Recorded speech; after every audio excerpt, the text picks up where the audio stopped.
আসসালামু আলাইকুম গাইস, আশা করি সবাই ভালো আছেন, সুস্থ আছেন।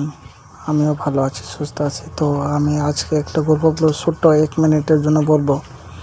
যখন আমার বয়স 7 থেকে 8 বছর, তখন আমি বুঝছি কষ্ট কাকে বলে। ভাই, কষ্ট কেমন কাকে বলে সেটা আমি বুঝছি।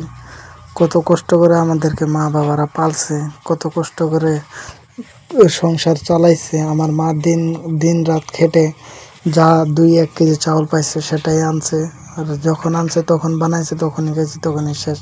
কিন্তু সকালবেলা আবার খাবার থাকছে না। তো ওইরকম টাইমে বহুত কষ্ট করছে আমার ফ্যামিলির মাধ্যমে। তো ফ্যামিলি বহুত গরিব ফ্যামিলি ছিলাম, তো বহুত কষ্ট করছি। তারপরে ভাবলাম, তখন ক্লাস আমি পড়ি 5-এ, তখন আমি মাকে বললাম, তো আমাদের গ্রামাঞ্চলে মেলা হইতো। তো মা আমি মেলাতে যাব, তো আমাকে টাকা দাও। মা বলছিল, আমার কাছে তো বাবা কোনো টাকা নাই, তো কি করব, বাবার টেন চাও। আমি তখন আমার বাবারে বললাম, বাবা আমারে কিছু টাকা দেবা, তো আমি মেলাতে যাইতাম ঘুরতে, অনেক পোলো হান খেতেছে।